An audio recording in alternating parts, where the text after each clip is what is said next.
Today we conclude the 10th letter, speaking about two types of divine influence that are divine kindness. One that is a limited one that funnels itself through divine gvura, strength, and another one that isn't funneled through any contraction, anything delimited, limiting force.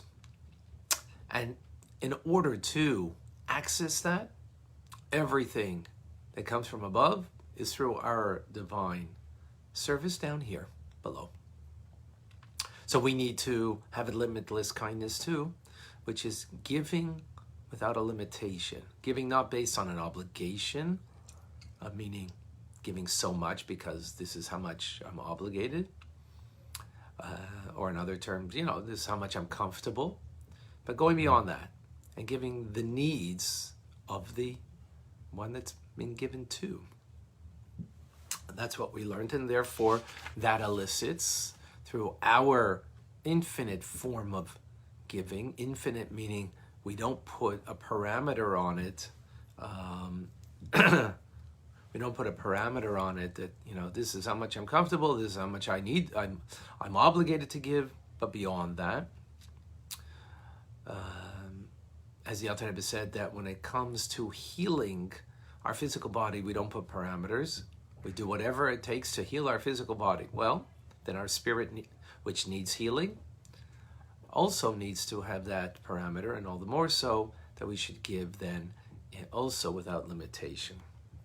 Now we return to the beginning where we quoted from Jeremiah the phrase Chazdei Hashem ki lo yitamnu, the kindnesses of God, ki lo yitamnu, for they have not ended. But the truth is, that's not what it means, is for we haven't ended, or we haven't been complete. To access God's limitless kindness, we do that in a situation that we, as we explain, where we need to have limitless compassion, practice charity in such a way. And this is that God's mercies don't end. His compassion doesn't end. When we are in a state where Jeremiah said this, after the destruction of the Holy Temple, the first Holy Temple, and Jews are in exile. And, so we would think, well, God's kindness would end. No, his kindness, his mercies don't end. Now that we are not complete, and that's what tamnu means. The kindnesses of God are there, for we are incomplete. Tamnu, tam, here means that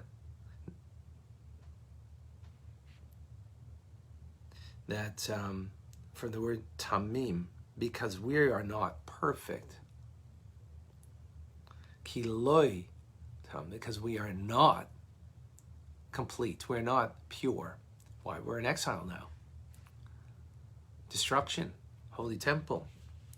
So we are with blemish. We're not without blemish. Meaning, because we're not without blemish, we need to fill the holes, the gaps of the blemish, of the destruction of the Holy Temple, the destruction on a personal level, meaning the lack due to sin on a personal level. We need to fill those holes, those deficiencies. We need to fix it. How do we fix it? We need to have God's kindnesses that are limitless, that light of God will fill the gaps. How do we do that? So explain like tshuva, that tshuva, that penitence, is coupled with an act of our kindness that is limitless, giving in a limitless way. Again, going back to the verse, make sure to explain this properly. The verse is speaking about the Jewish people now in exile on a personal and a collective level. Jerusalem has been destroyed. The temple's been destroyed. And of course, due to our sins. So we are not without blemish. Therefore, to fill those the holes, the lack in our lives, we need to reach to something that is of an infinite, transcendent nature. The light of God that can fill the gaping holes in my life through tshuva, and fill it in a complete manner. How is that infinite light, that infinite kindness of God elicited? When I act in an infinite way down here in giving. And that's what the verse is coming to say. Practice unbounded kindness because we're not in a state of perfection. We're imperfect. So therefore, to have the infinite kindness, we need to rectify our sins. We need to ourselves have an infinite form of kindness and compassion upon others. And this is what our sages said that meant when they said that that Israel will be redeemed only through charity. This refers to charity when you're not obliged. Charity when you're obliged, you got to give because you got to give. You're obliged. But there are times that you're not obliged and you will still give. That's how we will be redeemed. And as the sages say in the Talmud, that Mashiach, the son of David, will not come until the pocket is empty of even the smallest coin. What does that mean? So on a simple level, it means, it could be when there's a depressed state in the world. On a deeper meaning, it means even when there is an empty pocket, we don't have, we still give. Now, if you don't have, how do you still give? That's a good question. Well, you know what? Let me share a story that maybe will bring this idea across. A story that I read in a book called Samarkand, which is a town, a small city in Georgia, former Soviet Union, where Chassidim lived, and they lived there trying to, run away from the communists, so they were distant from them, and trying to lead, of course, a Jewish life, a Hasidic life. And there was a Jew there by the name of Rabbi Avram Zaltzman, who we have to understand, this is like during the war, whether during the war or right after the war, I'm not certain, but we're talking about that food was sparse. People had nothing. They had nothing. And Pesach was coming, Passover was coming, and he needed funds in order that he could purchase the goods that he needed for Pesach. He didn't have the funds.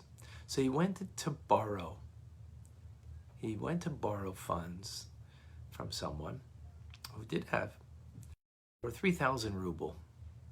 As he was coming home, he met a Jewish refugee who he did not know, but quite obvious he was an observant Jew that was there in Samarkand fleeing from the Nazis, or was either, again, I don't know if it was near the end of the war or if it was right after the war, somewhere in that time period, and knew no one and had nothing, and had a small family with him of young children, wife and young children, and asked how, he needs to make Passover. He doesn't have any means. Is there any way that he can get somewhere the means for making Passover? he took out the money that he had just borrowed and gave it to him. Didn't know who he was. Didn't, wasn't a relative, wasn't even a friend. Was a fellow Jew, and knew that he needed it, and he gave him the 3,000 rubles to make Pesach.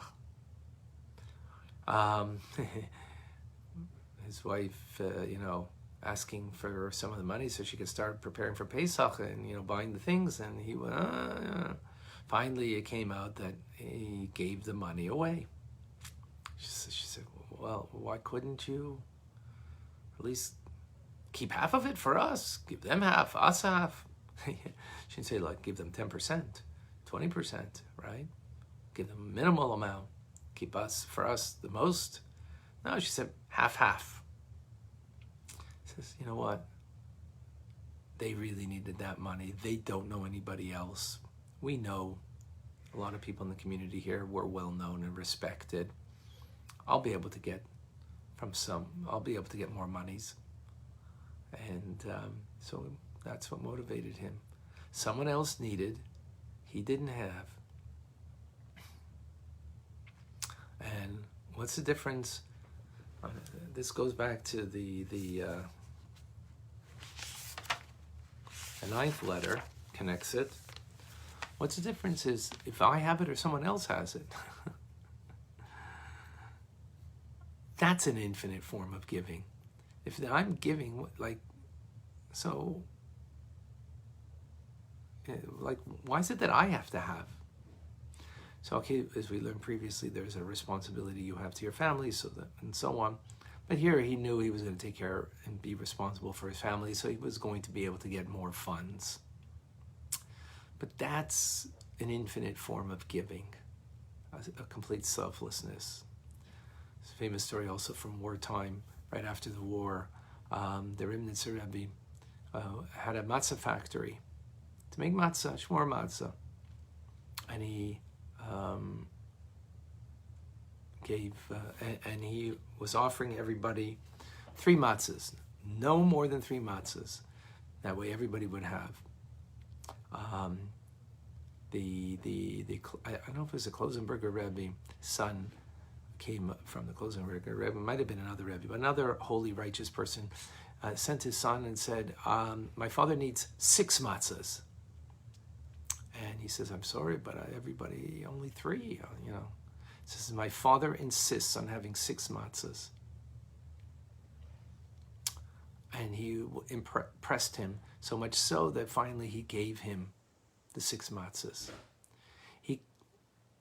On the eve of Passover, he came back to the Rimnitzer Rebbe, and he asked him, the son asked him, do you have any matzahs for yourself?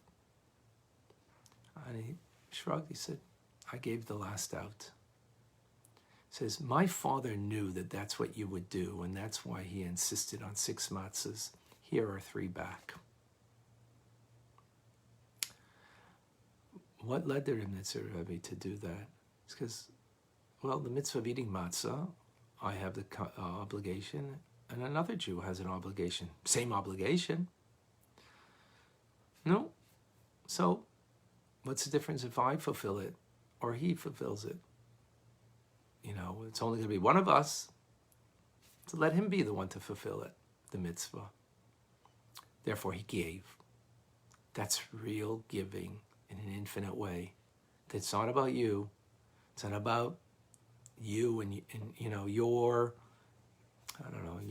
your whatever, your needs or your fulfillment. And it's a selfless way of giving. As Rabbi Avram Zaltzman, the Rimnitzer Rebbe, those are just kind of examples for me of what it means to give in a way that is limitless. And we have that power to do that. And when we do that, we bring an influence into the world of infinite kindness of God that fills that light, fills the holes and the gaps in our lives. that we might have when it comes to other things in our lives that we're lacking. Yeah, powerful, powerful. And that's the conclusion.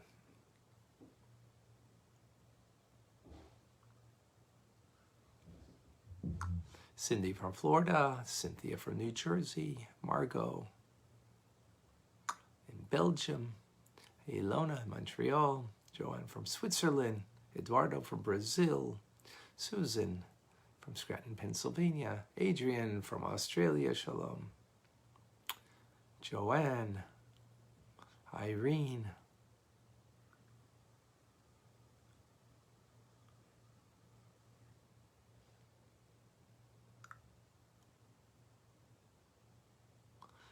Denise shares about her father, a small boy during the Holocaust. One day he managed to safely steal bread from a Nazi officer.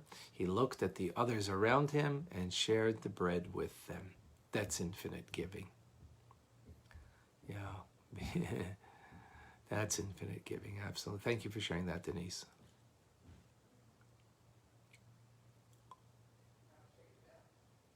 All right, folks. Sharing is caring. Talking about sharing. I'm Rabbi Ronnie Fine, coming to you from my home in Montreal, Canada. It's a privilege and a pleasure to share with you the Tanya. Have a wonderful, great day.